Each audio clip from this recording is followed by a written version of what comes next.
नमस्कार दोस्तों, स्वागत है एक नए वीडियो में। एडिटोरिया वार्षिकांक जुलाई 2025 एडिशन आ गया है। इस बुक में कई चैप्टर शुरुआत में दिए हुए हैं। आज के वीडियो में लेकर आए हैं सबसे इम्पोर्टेंट चैप्टर बजट 2025-26 एवं आर्थिक सर्वेक्षण 2024-25। तो आइए शुरू करते हैं। पहला चैप्टर बजट 2025-26। महान तेलुगु कवि क्या है? महान तेलुगु कवि गुराजदा अप्पा राव के प्रसिद्ध कथन कोई देश केवल उसकी मिट्टी से नहीं है बल्कि देश उसके लोगों से है। कोई देश केवल उसकी मिट्टी से नहीं है बल्कि देश उसके लोगों से है। इस कथन को कोट करते हुए केंद्रीय बजट 2025-26 को वित्त मंत्री निर्मला सीतारमण ने 1 फरवरी 2025 को संसद में पेश किया। 1 फरवरी 2025 को। और तेलुगु कवि गुराजादा अप्पा राव के कथन से शुरुआत किए हैं और कथन था कि कोई देश केवल उसकी मिट्टी से नहीं है बल्कि देश उसके लोगों से है। केंद्रीय बजट 2025-26 के थीम था सबका विकास। क्या थीम था? सबका विकास था। आइए क्या क्या सम्मिलित किया गया? तो विकसित भारत के लिए 6 व्यापक सिद्धांत प्रस्तुत किया गया है। 6 व्यापक जो है सिद्धांत प्रस्तुत किया गया। कौन कौन? ये अच्छे से याद कर लीजिएगा क्योंकि ऑप्शन में इसी तरह दिया हुआ रहता है। गरीबी से मुक्ति, 100% अच्छे स्तर की स्कूली शिक्षा, बेहतरीन सस्ती और सर्वसुलभ स्वास्थ्य सेवाओं तक पहुंच, 100% कुशल कामगार के साथ सार्थक रोजगार, आर्थिक गतिविधियों में 70% महिलाएं, हमारे देश को food basket of the world बनाने वाले किसान। Food basket of the world बनाने वाले किसान। ये 6 व्यापक सिद्धांत प्रस्तुत किए गए हैं और इस बजट का उद्देश्य 6 क्षेत्रों में परिवर्तनकारी सुधार भी करना है। 6 क्षेत्रों में 6 व्यापक सिद्धांत प्रस्तुत किया गया और 6 क्षेत्रों में परिवर्तनकारी सुधार करना है। कौन कौन? कराधान, विद्युत क्षेत्र, शहरी विकास, खनन, वित्तीय क्षेत्र और विनियामक सुधार। कराधान, विद्युत क्षेत्र, शहरी विकास, खनन, वित्तीय क्षेत्र और विनियामक सुधार।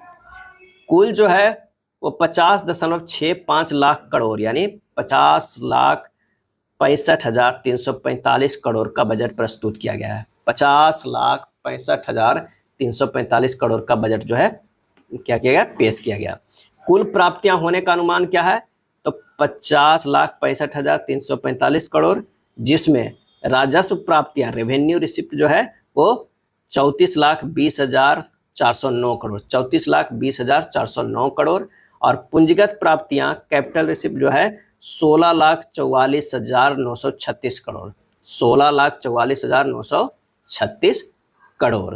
कुल खर्च होने का अनुमान जो है वो 50,65,345 करोड़ है, जिसमें राजस्व खर्च रेवेन्यू जो है एक्सपेंडिचर क्या है? 39,44,255 करोड़ 39,44,255 करोड़ और जो है पूंजीगत खर्च जो है वो 11,21,090 करोड़ रुपया 11,21,090 करोड़ रुपया। ये डाटा जो है काफ़ी इंपॉर्टेंट है, इसे आप याद रख लीजिएगा। अब आइए देखते हैं विभिन्न घाटा 2024-25 का संशोधित अनुमान क्या है और 25-26 का जो है बजट अनुमान क्या है। राजकोषीय घाटा की अगर हम बात करते हैं, क्या है? राजकोषीय घाटा की बात करते हैं तो जीडीपी का 4.8% यानी कितना हो रहा है? कुल 15,69,527 करोड़। यह 2024-25 का संशोधित अनुमान और 2025-26 का बजट अनुमान जीडीपी का 4.4% अकुल जो है 15,68,936 करोड़ 15,68,936 करोड़। राजस्व घाटा, ये राजकोषीय घाटा था। राजस्व घाटा की बात करें तो 2024-25 का संशोधित अनुमान कितना है? जीडीपी का 1.9% यानी 6,10,098 करोड़ रुपया है। और 2025-26 का बजट अनुमान जो है वो जीडीपी का 1.5% कुल 5,23,846 जो है वो करोड़ है। प्रभावी राजस्व घाटा की अगर हम बात करें तो जीडीपी का 1% है। 2024-25 का ये संशोधित अनुमान है जो कुल है 3,10,207 करोड़ होता है। और 2025-26 का बजट अनुमान जो होगा वो जीडीपी का 0.3% होगा और कुल जो है 96,654 करोड़ रुपया होगा। अगर बात करते हैं प्राथमिक घाटा का, क्या है प्राथमिक घाटा का? तो जीडीपी का 1.3% है जो कुल 4,31,587 करोड़ आता है और 2025-26 का बजट अनुमान में है प्राथमिक घाटा जीडीपी का 0.8% जो कुल 2,92,598 करोड़ रुपया है। अब देखते हैं केंद्रीय बजट 2025-26 का शीर्ष 4 मद क्या क्या है। रुपया कहां से आता है ये पहले बताते हैं कि उधार और अन्य देयताएं से 24%। क्या है? उधार और अन्य देयताएं से 24% आता है। आयकर से, इनकम टैक्स से कितना आता है? 22%। क्या है? 22%। माल और सेवा कर यानी जीएसटी से आता है 18%। जीएसटी से 18% आता है। और निगम कर से कितना आता है? 70%। क्या है? निगम कर से जो आता है वो 70% आता है। अब बात करते हैं कि रुपया जो है वो कहाँ जाता है। रुपया कहाँ जाता है? तो करों और शुल्कों में राज्यों का हिस्सा जो है वो 22% है। क्या है? 22% है। करों और शुल्कों में राज्यों का हिस्सा जो है वो 22% है। क्या है? 22%। ब्याज अदायगी 20% है। केंद्रीय क्षेत्र की योजना जो है 16%। इसमें रक्षा और आर्थिक सहायता पर पूंजी परिव्यय शामिल नहीं है। केंद्रीय क्षेत्र की योजना में एक 16% और रक्षा पर जो है वो 8% खर्च हो रहा है। अब बजट भाषण खंड ए में अगर देखते हैं कि इस बजट के विकास के लिए 4 इंजनों की पहचान की गई है। 4 इंजनों के लिए विकास के लिए 4 शक्तिशाली इंजन, ये एकदम पूरे अच्छे से याद रख लीजिए कौन कौन। एक तो है कृषि, उसके बाद निवेश, एमएसएमई और निर्यात।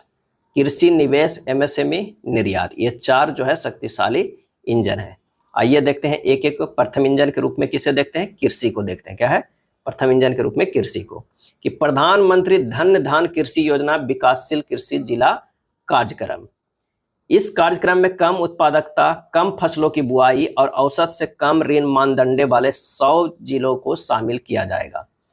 इस कार्यक्रम का उद्देश्य रहेगा कि उत्पादन में वृद्धि, फसल विविधता अपनाने, फसल कटाई के बाद भंडारण बढ़ाने, सिंचाई की सुविधाओं में सुधार करने तथा दीर्घ अवधि और लघु अवधि ऋण की उपलब्धता को सुविधाजनक बनाया जाएगा। इस कार्यक्रम में 1.7 करोड़ किसानों को मदद मिलने की संभावना है। कितने? 1.7 करोड़ किसानों को मदद मिलने की संभावना है। दूसरा है इसमें कि ग्रामीण संपन्नता और अनुकूल निर्माण। क्या है? निर्माण, ग्रामीण संपन्नता और अनुकूल निर्माण। एक व्यापक बहुक्षेत्रीय ग्रामीण संपन्नता और अनुकूल निर्माण कार्यक्रम राज्यों की भागीदारी से प्रारंभ किया जाएगा। इसका उद्देश्य ग्रामीण क्षेत्रों में प्रचुर मात्रा में अवसर पैदा करना, ताकि प्रवास एक विकल्प हो, न कि अनिवार्यता हो। पहले चरण में 100 विकासशील कृषि जिलों को शामिल जो है वो किया जाएगा। दूसरा क्या है? दलहन में आत्मनिर्भरता। क्या है? दलहन में आत्मनिर्भरता। खाद्य तेलों में आत्मनिर्भरता प्राप्त करने के लिए राष्ट्रीय खाद्य तिलहन मिशन को कार्यान्वित कर रही है। भारत सरकार तूर, उड़द और मसूर पर विशेष ध्यान के साथ 6 वर्षीय दलहनों में आत्मनिर्भरता मिशन प्रारंभ जो है वो करेगी। सब्जियों और फलों के लिए व्यापक कार्यक्रम। क्या है? सब्जियों और फलों के लिए व्यापक कार्यक्रम। तो यह सब्जी और फलों और श्री अन्न का उपयोग अत्यधिक बढ़ रहा है। उत्पादन, प्रभावी आपूर्तियों, प्रसंस्करण और किसानों के लिए लाभकारी मूल्य को बढ़ावा देने के लिए राज्यों की भागीदारी से एक व्यापक कार्यक्रम का शुभारंभ जो है वो किया जाएगा। क्या है? किया जाएगा। नेक्स्ट है क्या है? कृषि में बिहार में मखाना बोर्ड। क्या है? बिहार में मखाना बोर्ड। मखाना का उत्पादन, प्रसंस्करण, मूल्य संवर्धन और विपणन में सुधार लाने के लिए बिहार में मखाना बोर्ड जो है स्थापित किया जाएगा। क्या है? स्थापित किया जाएगा। नेक्स्ट है राष्ट्रीय उच्च पैदावार बीज मिशन का कार्यान्वयन किया जाएगा, जिसका उद्देश्य क्या क्या है? जिसका उद्देश्य है अनुसंधान परिवेश को बढ़ावा देना, उच्च पैदावार, कीट प्रतिरोधी और जलवायु अनुकूल के गुणों से संपन्न बीजों को लक्षित विकास और प्रचार करना। जुलाई 2024 से जारी किए गए बीजों की 100 से अधिक किस्मों को वाणिज्यिक स्तर पर जो है वो क्या करना? उपलब्ध कराना है। नेक्स्ट है मत्स्य उद्योग। क्या है? मत्स्य उद्योग। ये सब कृषि के अंतर्गत आ रहा है 4 इंजन में। मत्स्य उत्पादन और जलीय कृषि के क्षेत्र में विश्व भर में दूसरा सबसे बड़ा उत्पादक देश है। समुद्री खाद्य निर्यात का मूल्य 60,000 करोड़ है। हमारी सरकार अंडमान और निकोबार तथा लक्षद्वीप जैसे द्वीपों पर विशेष ध्यान देने और गहरे समुद्र से सतत मछली पकड़ने को बढ़ावा देने के लिए अनुकूल फ्रेमवर्क जो है वो लाएगी। अगला है कपास उत्पादकता मिशन। कपास उगाने वाले लाखों किसानों के लाभ के लिए कपास उत्पादकता मिशन की घोषणा की गई। इसके लिए एक पंचवर्षीय अभियान जो है लाई जाएगी। क्या है? लाई जाएगी। और क्या है? ब्याज सब्सिडी योजना के अंतर्गत किसान क्रेडिट कार्ड के माध्यम से लिए जाने वाले ऋण की सीमा को 3 लाख से बढ़ाकर क्या कर दिया गया? 5 लाख कर दिया गया। किसान क्रेडिट कार्ड से जो ऋण लिया जाता है उसमें सीमा जो है 3 लाख से बढ़ाकर 5 लाख कर दिया गया है। चलिए दूसरा इंजन क्या है? तो दूसरे इंजन के रूप में सूक्ष्म, लघु और मध्यम उद्यम एमएसएमई है। क्या है? एमएसएमई है। वित्त मंत्री ने विकास के लिए 5.7 करोड़ एमएसएमई को दूसरा शक्तिशाली इंजन बताया, क्योंकि यह हमारे निर्यात में 45% योगदान करता है। 45% योगदान करता है। वर्तमान में 7.5 करोड़ लोगों को जो है रोजगार देने वाले और हमारे विनिर्माण में 36% का योगदान करने वाले 1 करोड़ से अधिक पंजीकृत MSME मिलकर भारत को वैश्विक विनिर्माण केंद्र बनाने का प्रयास जो है वो कर रहे हैं। ऋण तक पहुंच में सुधार के लिए ऋण गारंटी कवर बढ़ाया जाएगा। ऋण गारंटी कवर क्या है? बढ़ाया जाएगा। सूक्ष्म और लघु उद्यमों के लिए 5 करोड़ से बढ़ाकर 10 करोड़, 5 करोड़ से बढ़ाकर 10 करोड़, इसमें अगले 5 वर्षों में 1.5 लाख करोड़ के अतिरिक्त ऋण जो है वो उपलब्ध होंगे। स्टार्टअप के लिए 10 करोड़ से बढ़ाकर 20 करोड़, जिसमें आत्मनिर्भर भारत के लिए महत्वपूर्ण 27 प्रमुख क्षेत्रों को ऋणों के लिए गारंटी शुल्क कम करके 1% किया जाएगा। ऋण जो है शुल्क कम करके 1% और 27 प्रमुख क्षेत्रों में, ये सब जो ध्यान रखिए, ये सब जो है काफ़ी इंपॉर्टेंट जो है वो पॉइंट हो जाता है। उत्तम तरह से चल रहे निर्यातक MSME के लिए 20 करोड़ तक के सावधि ऋण है। क्या है? सावधि ऋण है। चलिए, निवेश करोड़ में और टर्नओवर की बात करते हैं। सूक्ष्म के लिए वर्तमान में 1 है, संशोधित 2.5 करोड़ किया गया है, और लघु के लिए 10 है वर्तमान में, जो संशोधित करके 25 करोड़ किया गया है। मध्यम उद्योग के लिए 50 और 125 करोड़ किया गया है।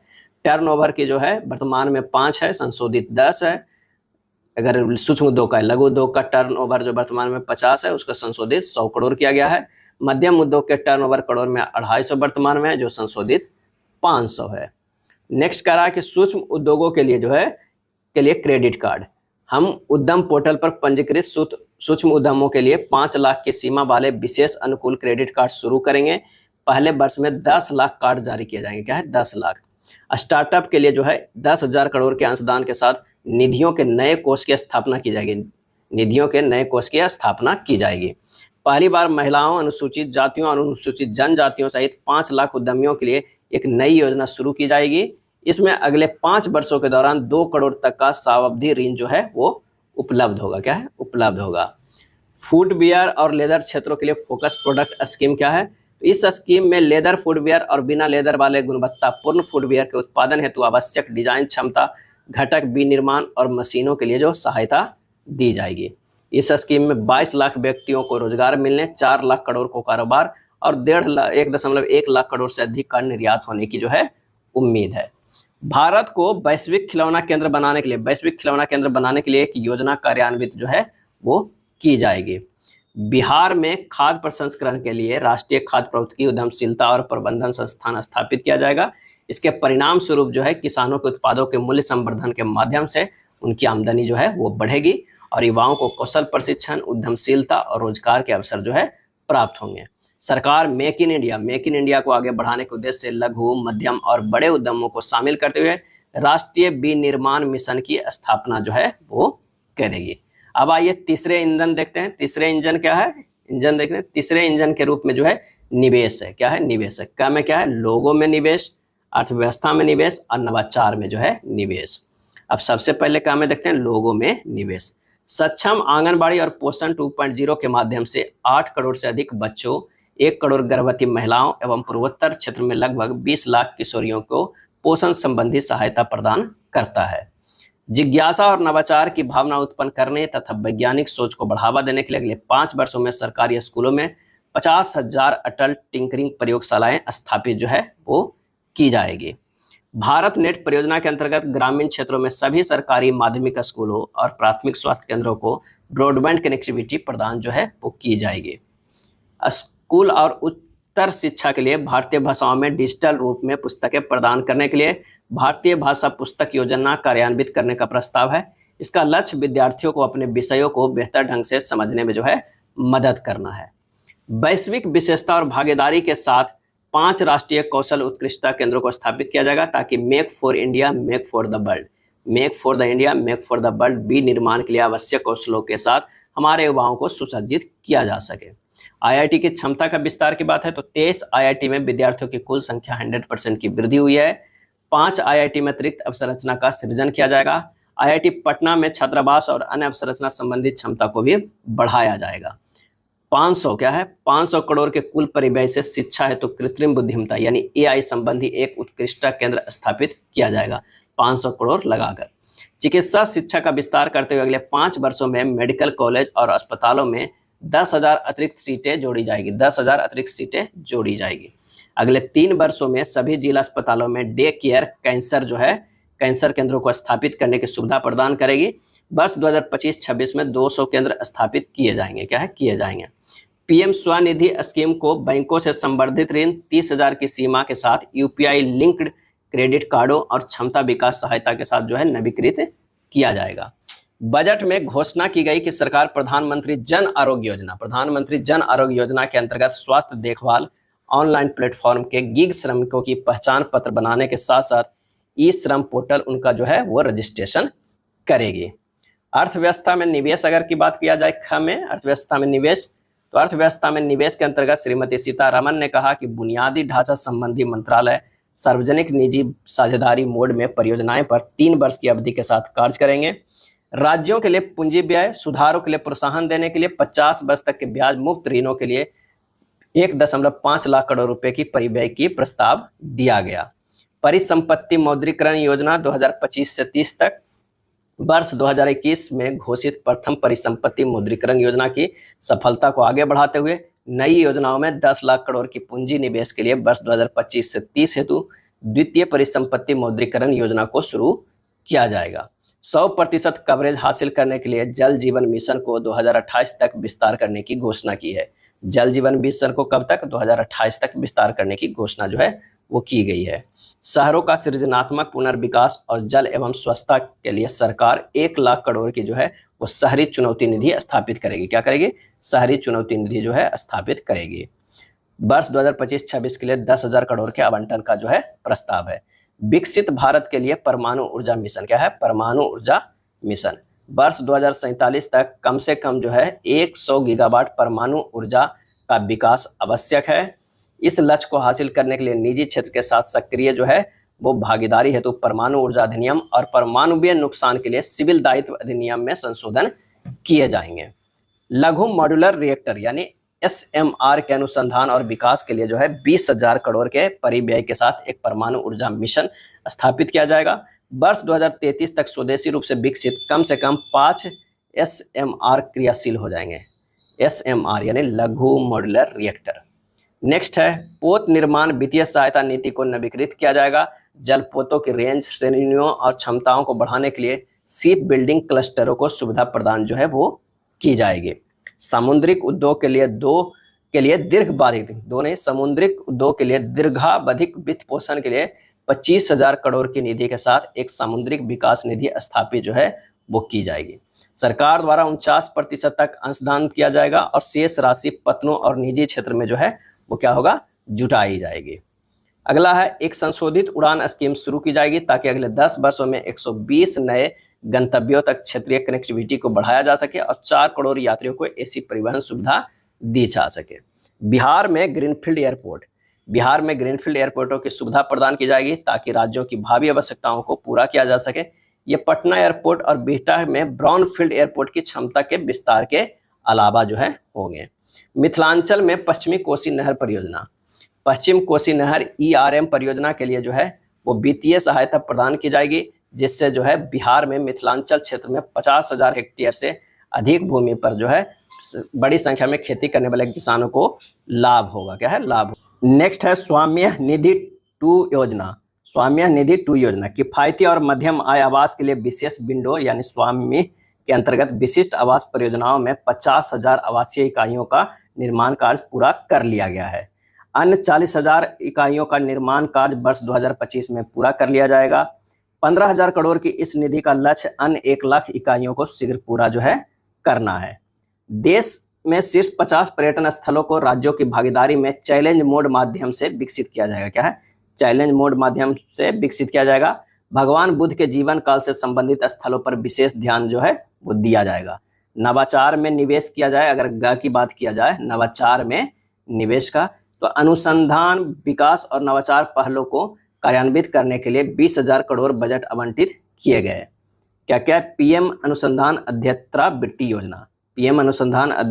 वृत्ति योजना के अंतर्गत अगले 5 वर्षों में संवर्धित वित्तीय सहायता के साथ IIT और IISc में प्रौद्योगिकी अनुसंधान के लिए 10,000 अध्यत्रा वृत्तियां प्रदान की जाएगी। खाद्य और पोषण सुरक्षा के लिए 10 लाख जर्म प्लाज्म लाइनों के साथ दूसरे जीन बैंक की स्थापना की जाएगी। भू-स्थानिक अवसंरचना और डाटा विकसित करने के लिए राष्ट्रीय भू-स्थानिक मिशन शुरू किया जाएगा। ज्ञान भारत मिशन शैक्षणिक संस्थानों, संग्रहालयों, पुस्तकालयों और निजी संग्रहालयों शोधकर्ताओं के साथ हमारी पांडुलिपि के सर्वेक्षण, दस्तावेजीकरण और संरक्षण के लिए ज्ञान भारतम मिशन शुरू किया जाएगा। इसमें 1 करोड़ से अधिक पांडुलिपियों को शामिल किया जाएगा। अगला जो ईंधन है, चौथा और लास्ट इंजन जो है, चौथे इंजन के रूप में निर्यात है। क्या है? निर्यात है। श्रीमती सीतारमण ने निर्यात को विकास का चौथा इंजन बताते हुए कहा कि क्षेत्रीय और मंत्रालयीय लक्ष्यों के साथ एक निर्यात संवर्धन मिशन का शुभारंभ किया जाएगा, जिसे वाणिज्यिक मंत्रालय, एमएसएमई मंत्रालय और वित्त मंत्रालय द्वारा संयुक्त रूप से जो है चलाया जाएगा। अंतर्राष्ट्रीय व्यापार हेतु भारत ट्रेडनेट बीटीएन नामक एक डिजिटल सार्वजनिक अवसंरचना स्थापित की जाएगी। यह एकीकृत लॉजिस्टिक इंटरफेस प्लेटफॉर्म में सहयोग जो है वो प्रदान करेगी। सरकार उद्योग 4.0 से संबंधित अवसरों को लाभ उठाने के लिए घरेलू इलेक्ट्रॉनिक उपकरण उद्योग की सहायता प्रदान करेगी। उभरते हुए टियर 2 शहरों में वैश्विक क्षमता केंद्रों को बढ़ावा देने के लिए एक राष्ट्रीय फ्रेमवर्क तैयार किया जाएगा। ईंधन के रूप में सुधार, तो इंजन के लिए ईंधन के तौर पर सुधारों को स्पष्ट करते हुए श्रीमती निर्मला सीतारमण ने कहा कि पिछले 10 वर्षों से ज्यादा समय में सरकार ने करदाताओं की सुविधा के लिए फेसलेस मूल्यांकन, करदाता चार्टर, त्वरित रिटर्न, लगभग 99% रिटर्न, स्वयं मूल्यांकन के आधार पर और विवाद से विश्वास योजना जैसे कई सुधारों को कार्यान्वित किया जाएगा। इन प्रयासों को जारी रखते हुए उन्होंने कर विभाग को विश्वास प्रथम जांच बाद में वचनबद्ध को दोहराया है। विश्वास प्रथम जांच बाद में।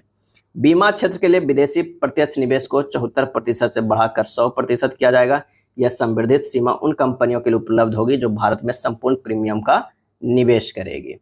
अगला है सार्वजनिक क्षेत्र में बैंक, एचएसजी सदस्यों और ग्रामीण क्षेत्रों के लोगों की ऋण आवश्यकताओं को पूरा करने के लिए ग्रामीण क्रेडिट स्कोर फ्रेमवर्क विकसित करेंगे।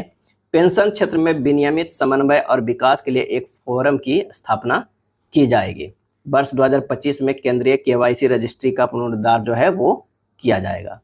विनियामक सुधार की बात करते हैं तो 21वीं सदी के लिए आधुनिक, लचीले, लोगों को अनुकूल और विश्वास आधारित नियामक प्रारूप को विकसित करने के लिए निम्नलिखित 4 विशेष उपायों का प्रस्ताव दिया। कौन कौन? तब विनियामक सुधार हेतु उच्च स्तरीय समिति सभी गैर वित्तीय क्षेत्र संबंधी विनियमों, प्रमाणन, लाइसेंस और अनुमतियों की समीक्षा करने के लिए विनियामक सुधार हेतु उच्च स्तरीय समिति गठित की जाएगी। यह समिति 1 वर्ष के भीतर अपनी सिफारिशों को प्रस्तुत करेगा। दूसरा है क्या है उपाय? राज्यों को निवेश अनुकूल सूचकांक, प्रतिस्पर्धी सहकारी संघवाद की भावनाओं को आगे बढ़ाने के लिए वर्ष 2025 में राज्यों को निवेश अनुकूल सूचकांक शुरू करेगा। तीसरा है वित्तीय स्थिरता और विकास परिषद, एफएसडीसी के अंतर्गत वर्तमान वित्तीय विनियमों और सहायक अनुदेशों के प्रभाव का मूल्यांकन करने के लिए एक तंत्र स्थापित जो है वो किया जाएगा। चौथा है जन विश्वास विधेयक 2.0। सरकार अब विभिन्न कानूनों में 100 से अधिक कानूनी प्रावधानों को गैर आपराधिक बनाने के लिए जन विश्वास विधेयक 2.0 जो है वो लाएगी। बजट भाषण खंड बी में क्या था? तो अप्रत्यक्ष कर के बारे में बात है कि औद्योगिक वस्तुओं के लिए सीमा शुल्क टैरिफ संरचना को युक्ति संगत बनाना।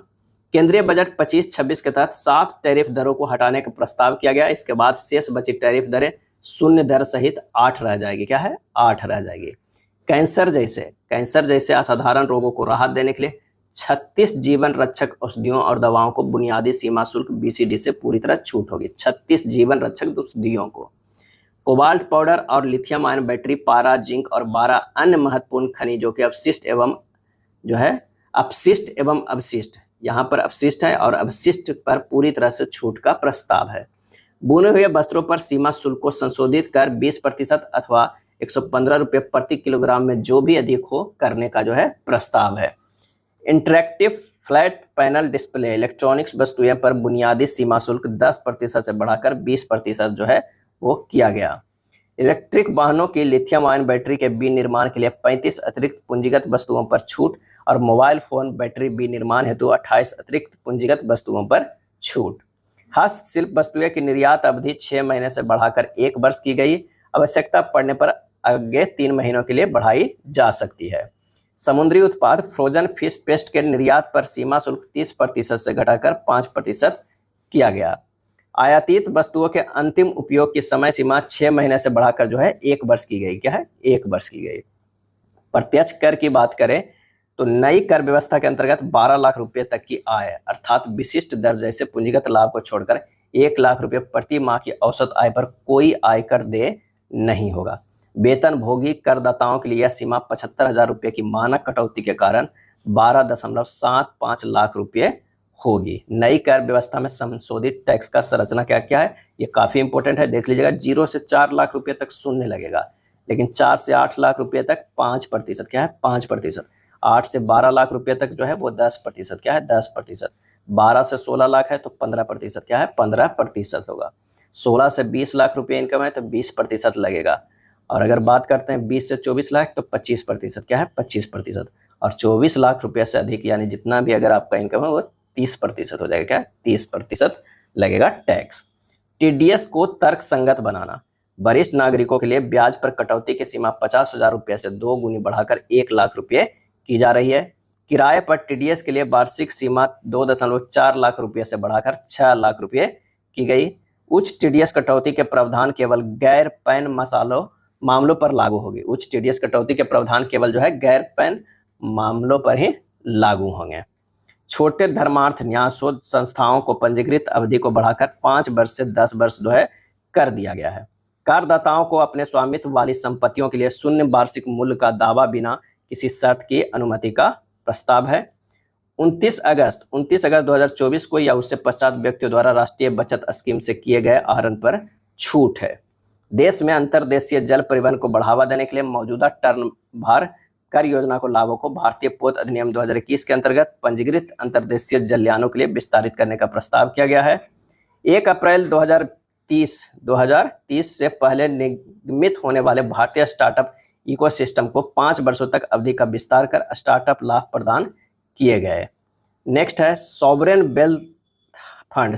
वेल्थ फंड और पेंशन निधियों द्वारा अब संरचना क्षेत्र में वित्त पोषण को बढ़ावा देने के लिए निवेश करने की तारीख 5 वर्ष बढ़ाकर 31 मार्च 2030 तक जो है तय करने का प्रस्ताव है। बजट 2025-26 के तहत विभिन्न योजनाओं पर खर्च जो है टॉप 4 के देख लेते हैं। तो प्रधानमंत्री गरीब कल्याण अन्न योजना में जो है वो 2,03,000 करोड़ रुपया। मनरेगा में कितना है 86,000 करोड़, ये कई बार प्रश्न जो है पूछा जाता है। जल जीवन मिशन में 67,000 करोड़। प्रधानमंत्री किसान सम्मान निधि पीएम किसान में 63,500 करोड़ है।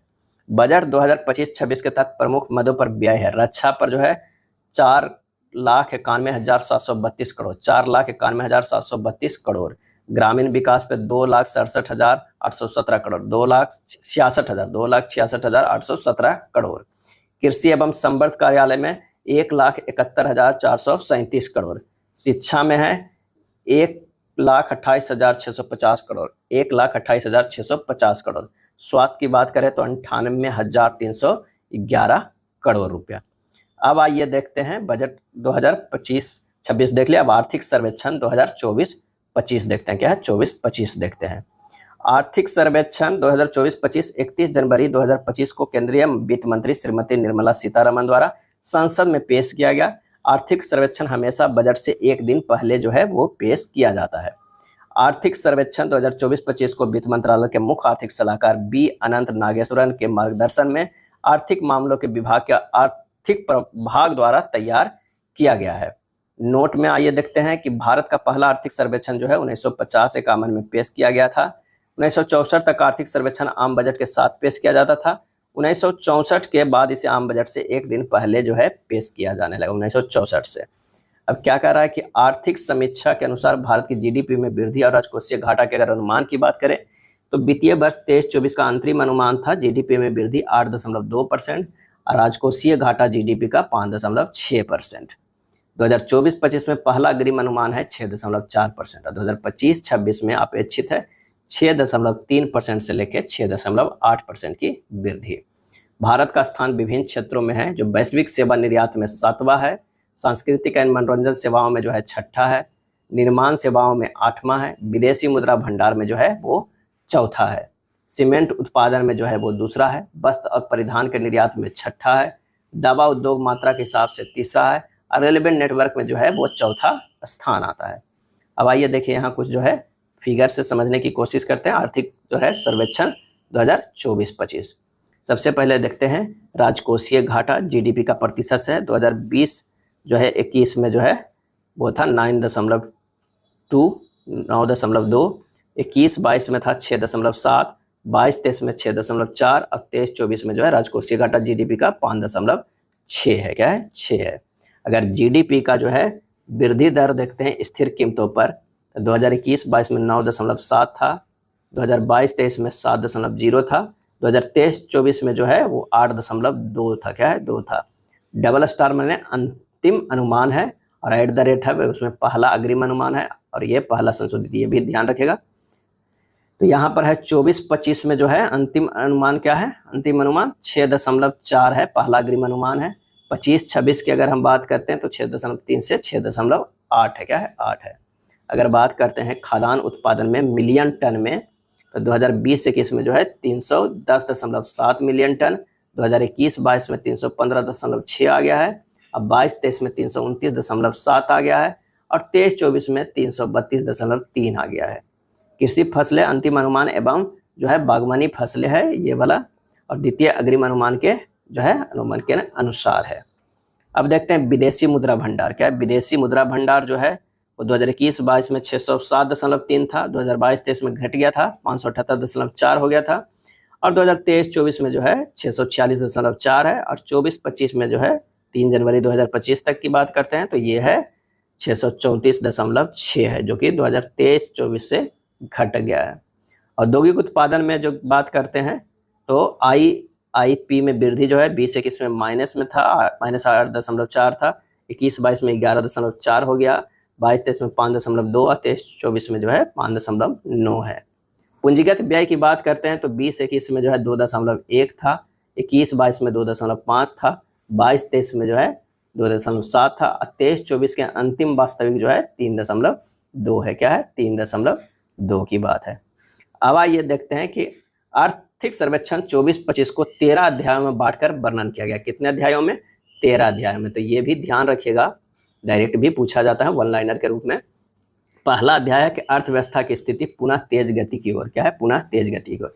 वित्त वर्ष 2025 में भारत की वास्तविक सकल घरेलू उत्पाद जीडीपी वृद्धि दर 6.4% रहने का अनुमान है। वित्त वर्ष 2025 की पहली और दूसरी तिमाही में स्थिर कीमतों 2011 से 12 पर, स्थिर कीमत की कब से लिया जा रहा है? 2011-12 वर्ष को लिया गया। भारत की जीडीपी क्रमशः 6.7% और 5.4% जो है बढ़ी है। आरबीआई की रिपोर्ट में निजी निवेश में पर्याप्त वृद्धि का अनुमान लगाया गया है। वित्त वर्ष 2025 में यह 2.45 लाख करोड़ रुपए तक पहुंच गया है, जो वित्त वर्ष 2024 में 1.6 लाख करोड़ रुपया था। वित्त वर्ष 2025 की पहली छमाही में स्थिर कीमतों पर वस्तुओं और गैर कारक सेवाओं के निर्यात में 5.6% की वृद्धि हुई है, जबकि आयात में 0.7% की वृद्धि हुई है। उपभोक्ता मूल्य सूचकांक सीपीआई वित्त वर्ष 24 में 4.9% हो गया है। अप्रैल दिसंबर 2024 में शुद्ध विदेशी पोर्टफोलियो निवेश एफपीआई प्रवाह पिछले वर्ष की समान अवधि के 31.7 बिलियन अमेरिकी डॉलर से घटकर 10.6 बिलियन अमेरिकी जो है वो डॉलर हो गया है। भारत का विदेशी मुद्रा भंडार बढ़कर सितंबर 2024 में 704.9 बिलियन अमेरिकी डॉलर हो गया है, जो 3 जनवरी 2025 को घटकर 634.6 बिलियन अमेरिकी डॉलर हो गया। बैंकिंग प्रणाली में सकल गैर निष्पादित परिसंपत्तियां एनपीए घटकर 12 साल के निचले स्तर 2.6% पे आ गई है। 2023-24 की वार्षिक आवधिक श्रम बल सर्वेक्षण पीएलएफएस रिपोर्ट के अनुसार 15 वर्ष और उससे अधिक आयु के व्यक्तियों के लिए बेरोजगारी दर 2017-18 में 6% से घटकर 2023-24 में 3.2% जो है हो गई है। वित्त वर्ष 2025 में कृषि क्षेत्र में 3.8% की वृद्धि होने की उम्मीद है। वित्त वर्ष 2025 में औद्योगिक क्षेत्र में 6.2% और सेवा क्षेत्र में 7.2% की वृद्धि होने का अनुमान है। दूसरा अध्याय में देखते हैं, क्या देखते हैं कि मौद्रिक और वित्तीय क्षेत्र विकास अन्योन्याश्रयी संबंध। मौद्रिक और वित्तीय क्षेत्र का विकास में जो है अन्योन्याश्रयी संबंध है। भारतीय रिजर्व बैंक आरबीआई को वित्तीय समावेशन सूचकांक मार्च 2024 के अंत में 64.2 रहा। 31 दिसंबर 2024 तक पूंजी बाजारों में निवेशकों की संख्या 13.2 करोड़ जो है वो पहुंच गई। अप्रैल से दिसंबर 2024 तक रियल एस्टेट इन्वेस्टमेंट ट्रस्ट आरईआईटीएस और इंफ्रास्ट्रक्चर इन्वेस्टमेंट ट्रस्ट जो है आईएनबीआईटीएस द्वारा 16,456 करोड़ रुपए जो है वो जुटाए गए। नेक्स्ट है 23 मई 2024 को बीएसई सूचीबद्ध शेयरों के कुल बाजार पूंजीकरण पहली बार 5 ट्रिलियन अमेरिकी डॉलर के मील के पत्थर के ऊपर जो है बंद हुआ। जीवन बीमा की पहुंच वित्त वर्ष 24 में 2.8% हो गई। नोट में है कि कुल बीमा की पहुंच कितना है, 3.7%। देश में बीमा घनत्व में मामूली वृद्धि देखी गई है, जो वित्त वर्ष 23 में 92 अमेरिकी डॉलर से बढ़कर वित्त वर्ष 24 में 95 अमेरिकी डॉलर हो गया, 95 अमेरिकी डॉलर हो गया। 24 अगस्त 2024 को सरकार ने सरकारी कर्मचारियों के लिए एकीकृत पेंशन योजना यूपीएस को मंजूरी दी है। वैश्विक साइबर सुरक्षा सूचकांक GCI 2024 में भारत का टियर 1 स्कोर 100 में से 98.49 है, 98.49 है। चलिए अगला तीसरा चैप्टर देखते हैं। तीसरा क्या है, बाह्य क्षेत्र FDI को व्यवस्थित रूप देना। वित्त वर्ष 2025 के पहले 9 महीनों में भारत के कुल निर्यात माल प्लस सेवाएं में सकारात्मक वृद्धि देखी गई, जो 6% वार्षिक वृद्धि के साथ 602.6 बिलियन अमेरिकी डॉलर तक पहुंच गया है। अप्रैल दिसंबर 2024 के दौरान कुल आयात 6.9% की वार्षिक वृद्धि के साथ 682.2 बिलियन अमेरिकी डॉलर तक पहुंच गया है। इसलिए अप्रैल से दिसंबर 2024 के दौरान कुल व्यापार घाटा 79.5 बिलियन अमेरिकी डॉलर हो गया, 79.5 अमेरिकी बिलियन डॉलर। भारत ने 2030 तक वस्त्र निर्यात में 150 बिलियन अमेरिकी डॉलर का जो है लक्ष्य रखा है। क्या है, लक्ष्य रखा है। दूरसंचार, कंप्यूटर और सूचना सेवाओं में भारत वैश्विक निर्यात बाजार का 10.2% हिस्सा रखता है, दुनिया में दूसरा सबसे बड़ा निर्यातक। भारत का B2C ई कॉमर्स बाजार 2026 तक 150 बिलियन अमेरिकी डॉलर तक बढ़ने का अनुमान है।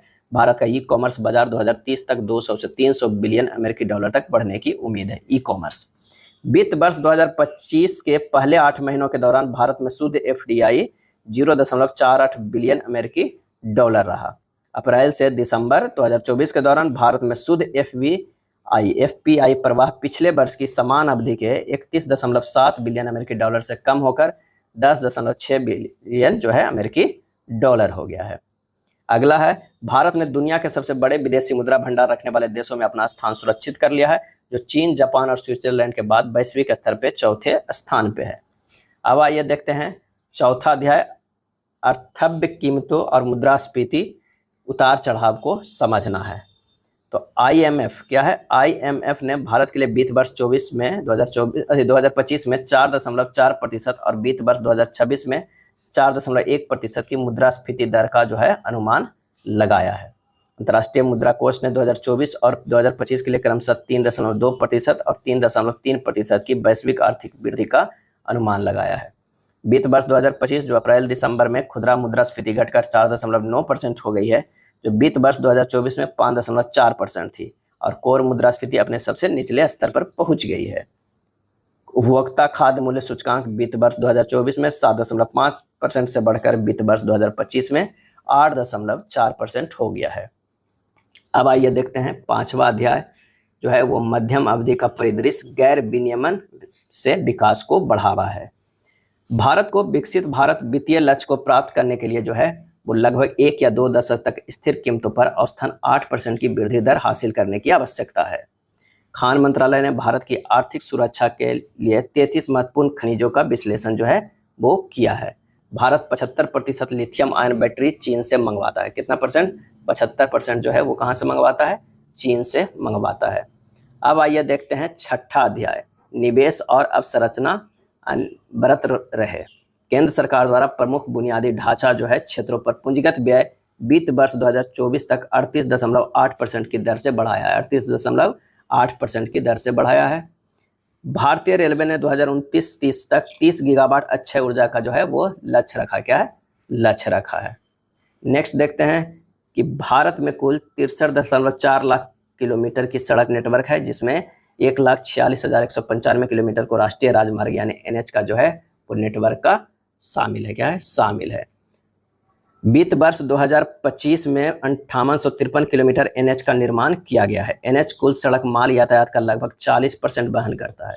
NH सिर्फ जो है 40% जो है वो वहन करता है। राष्ट्रीय औद्योगिक गलियारा विकास कार्यक्रम का उद्देश्य 4 उन्नत औद्योगिक शहर बनाना है। ये 4 शहर है, गुजरात में धोलेरा, महाराष्ट्र में चंद्रा बिडिकन, उत्तर प्रदेश में ग्रेटर नोएडा और मध्य प्रदेश में विक्रम क्या है? उद्योगपुरी है। नवंबर 2024 क्या है? नवंबर 2024 तक बिजली क्षेत्र में स्थापित क्षमता 456.7 गीगावाट है। नवीकरणीय ऊर्जा भारत की कुल स्थापित क्षमता का लगभग 47% है। कितना? 47% है। भारत वर्तमान में 56 सक्रिय अंतरिक्ष परिसंपत्तियों का संचालन करता है, जिनमें 19 संचार उपग्रह है, 9 नेविगेशन उपग्रह है, 4 वैज्ञानिक उपग्रह है और 24 जो है पृथ्वी अवलोकन उपग्रह शामिल है। आइए छठा चैप्टर देखते हैं, उद्योग समग्र व्यवसायी सुधार। क्या है? समग्र व्यवसायी सुधार देखते हैं। भारत विनिर्माण में वैश्विक हिस्सेदारी का 2.8% योगदान देता है, जबकि चीन जो है 28.8% का देता है। वित्त वर्ष 2025 में औद्योगिक क्षेत्र में 6.2% की वृद्धि हुई है। चीन के बाद भारत दुनिया का दूसरा सबसे बड़ा सीमेंट उत्पादक है। दूसरा सबसे बड़ा सीमेंट उत्पादक है, पहला चीन है। वित्त वर्ष 2024 में सीमेंट उत्पादन 427 मिलियन टन हुआ और घरेलू सीमेंट की खपत लगभग 290 किलोग्राम प्रति व्यक्ति है, जबकि वैश्विक स्तर पर यह 540 किलोग्राम प्रति व्यक्ति है। भारत में स्टील स्क्रैप्स की कुल घरेलू खपत लगभग 30 मिलियन टन है, जिसमें से लगभग 5 जो है मिलियन टन आयात किया जाता है। नेक्स्ट है, वित्त वर्ष 2024 में इलेक्ट्रॉनिक सामानों का घरेलू उत्पादन बढ़कर 9.52 लाख करोड़ रुपए हो गया है। भारत ने स्मार्टफोन आयात पर अपनी निर्भरता कम कर दी है। अब 99% स्मार्टफोन घरेलू स्तर पर निर्मित किए जाते हैं। भारत का इलेक्ट्रॉनिक्स बाजार वैश्विक बाजार का 4% प्रतिनिधित्व जो है वो करता है।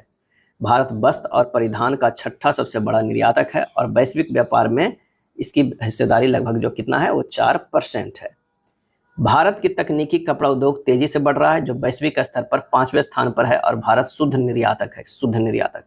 वैश्विक चिकित्सा उपकरण बाजार में भारत की अनुमानित हिस्सेदारी 1.5% है। एशिया में बाजार आकार के मामले में भारत चौथे स्थान पे है। बीपो रिपोर्ट 2022 के अनुसार भारत वैश्विक स्तर पर शीर्ष 10 पेटेंट फाइलिंग कार्यालयों में छठे स्थान पे है। बीपो द्वारा विज्ञान और प्रौद्योगिकी क्लस्टर रैंकिंग 2024 में भारत 4 शहरों के साथ दुनिया के शीर्ष 100 विज्ञान और प्रौद्योगिकी क्लस्टरों में चौथे स्थान पे है। क्या है? चौथे स्थान पे है। नेक्स्ट है, वित्त वर्ष 2021 में अनुसंधान एवं विकास GERD पर सकल व्यय 1,27,381 करोड़ रुपए है, जो सकल घरेलू उत्पाद का 0.64% है। 26 नवंबर 2024 तक MSME ने 23.24 करोड़ व्यक्तियों को रोजगार प्रदान किया है। क्या है? किया है। MSME के विस्तार क्षमता के साथ इक्विटी फंडिंग प्रदान करने के लिए सरकार ने 50,000 करोड़ रुपए के साथ आत्मनिर्भर भारत कोष जो है वो शुरू किया है। 4 राज्य गुजरात, महाराष्ट्र, कर्नाटक और तमिलनाडु कुल औद्योगिक GSB का लगभग 43% हिस्सा रखते हैं। कितना? 43%। अब आइए देखते हैं 8वां अध्याय, सेवा क्षेत्र, दिग्गजों के समक्ष नई चुनौतियां। भारत वैश्विक सेवा निर्यात में 4.3% हिस्सेदारी के साथ 7वें स्थान पे है। वर्तमान मूल्यों पर कुल GVA यानी सकल मूल्य वर्धन में भारत के सेवा क्षेत्र का योगदान वित्त वर्ष 2025 में लगभग 55% हो गया है। वर्ष 2024 में भारत के सेवा निर्यात में कंप्यूटर सेवाओं और व्यावसायिक सेवाओं का निर्यात लगभग 70% था। कितना? 70% था। भारत में वित्त वर्ष 25 अप्रैल सितंबर में FDI इक्विटी प्रवाह 29.8 बिलियन अमेरिकी डॉलर रहा। भारतीय रेलवे दुनिया का चौथा सबसे बड़ा रेलवे नेटवर्क है। दुनिया का चौथा सबसे बड़ा रेलवे नेटवर्क है। सरकार ने क्या है? सरकार ने वित्त वर्ष 29 तक सभी 4 लेन राष्ट्रीय राजमार्ग, हाई स्पीड कॉरिडोर और बाधा मुक्त टोलिंग शुरू करने का लक्ष्य रखा है। नेक्स्ट है, भारत सरकार ने 2047 तक भारतीय जहाज निर्माण और जहाज मरम्मत को वैश्विक स्तर पर शीर्ष 5 में स्थान दिलाने के उद्देश्य से मैरीटाइम इंडिया विजन 2030 और मैरीटाइम अमृतकाल विजन 2047 लॉन्च किया है।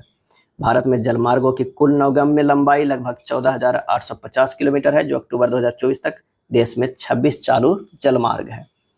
पर्यटन क्षेत्र का जो है वो सकल घरेलू उत्पाद में योगदान वित्त वर्ष 23 में महामारी पूर्व स्तर पर 5% पहुंच गया। पर्यटन क्षेत्र में वर्ष 23 में 7.6 करोड़ नौकरियां पैदा की। पर्यटन के माध्यम से विदेशी मुद्रा आय 28 बिलियन अमेरिकी डॉलर थी। 28 बिलियन अमेरिकी डॉलर थी।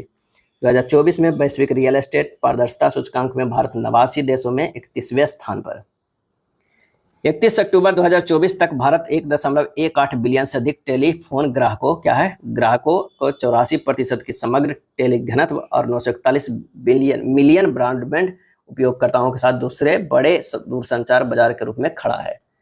भारत जो है 1.18 बिलियन से अधिक टेलीफोन ग्राहकों, 84% की समग्र टेली घनत्व और 941 मिलियन ब्रॉडबैंड उपयोगकर्ताओं के साथ दूसरे सबसे बड़े दूरसंचार बाजार के रूप में खड़ा है। अब आइए देखते हैं 9वां अध्याय, देखते हैं कृषि और खाद्य प्रबंधन, भविष्य की संभावना का क्षेत्र। यह क्षेत्र वित्त वर्ष 2024 के प्रारंभिक अनुमानों में मौजूद आधार पर सकल घरेलू उत्पाद में लगभग 16% का योगदान देता है और लगभग 46.1% आबादी का भरण पोषण करता है। वित्त वर्ष 2025 की दूसरी तिमाही में कृषि क्षेत्र में 3.5% की वृद्धि दर्ज की गई। वित्त वर्ष 2017 से 2023 के दौरान औसत वार्षिक वृद्धि दर 5% दर्ज की गई है।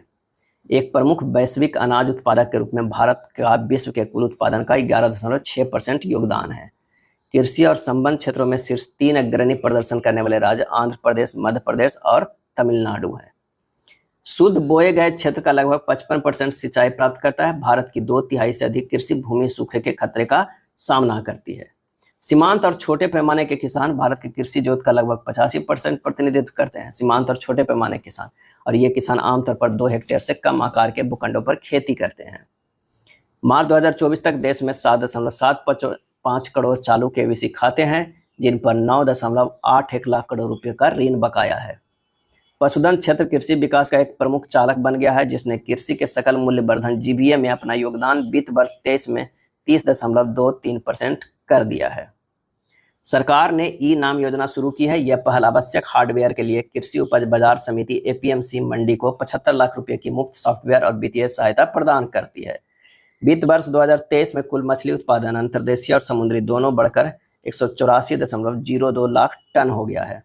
वित्त वर्ष 2024 में कृषि खाद्य निर्यात का मूल्य, जिसमें प्रसंस्कृत खाद्य पदार्थों का निर्यात शामिल है, 46.44 बिलियन अमेरिकी डॉलर तक पहुंच गया है, जो भारत के कुल निर्यात का लगभग 111.7% है।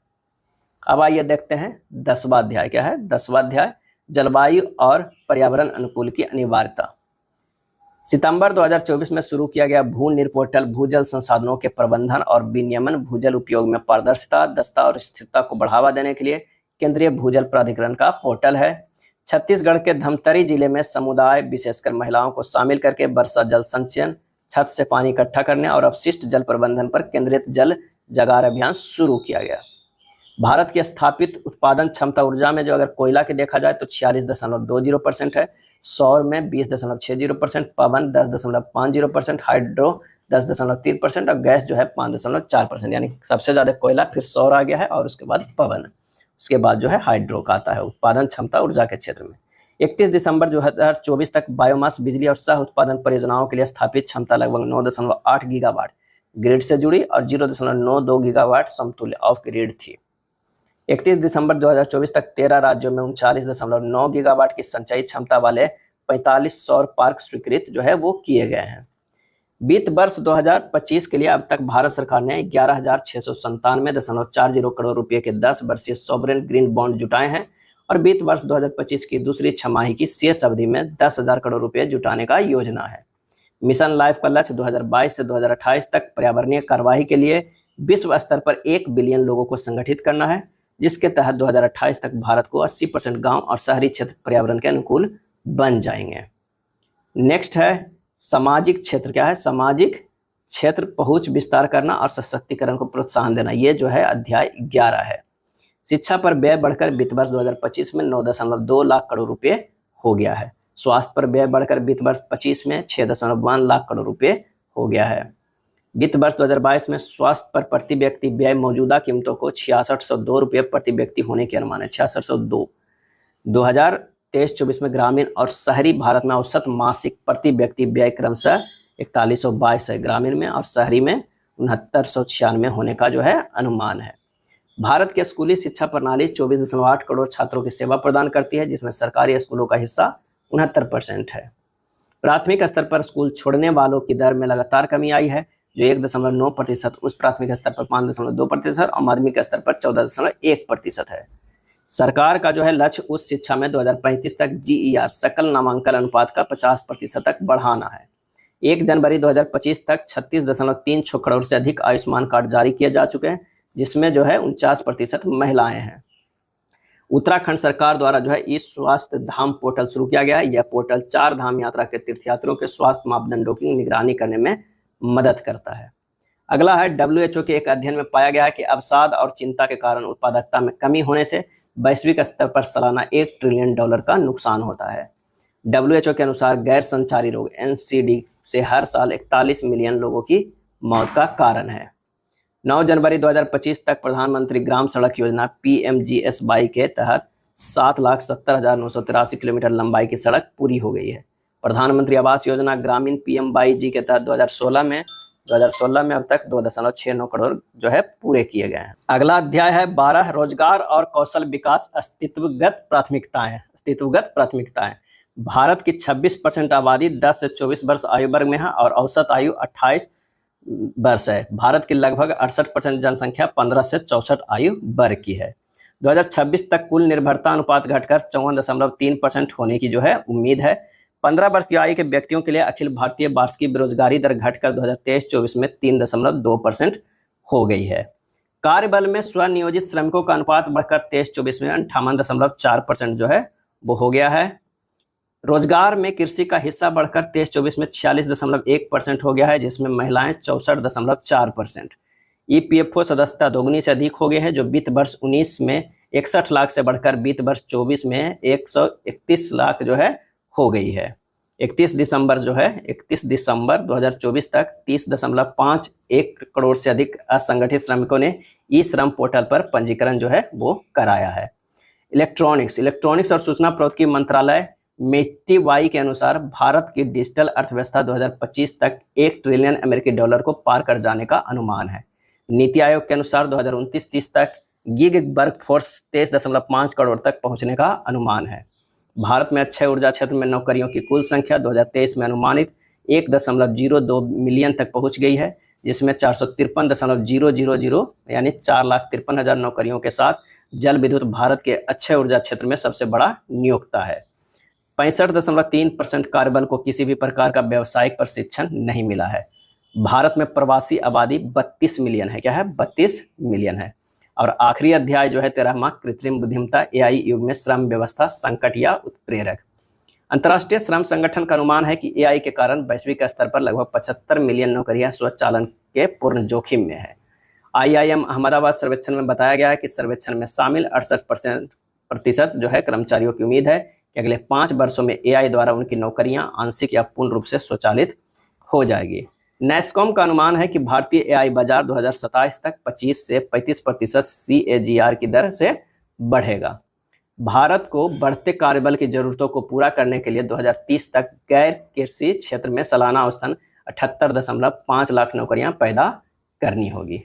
ये था एडिटोरिया के जुलाई 2025 एडिशन में दिया हुआ बजट 2025-26 एवं आर्थिक सर्वेक्षण 2024-25। अगर वीडियो अच्छा लगा हो तो लाइक एंड सब्सक्राइब जरूर करें।